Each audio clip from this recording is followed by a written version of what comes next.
We're here at the Halifax Citadel, National Historic Site, the Army Museum. Standing next to Private McGregor is Private James Hill.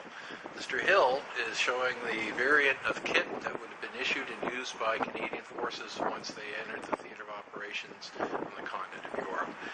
The greatcoat would often be abandoned in favor of a more serviceable and waterproof leather jerkin, allowing greater movement and flexibility. He's also carrying the .303 Lee Enfield short magazine rifle, which replaced the Ross rifles as standard issue weapon after the First Battle of Ypres.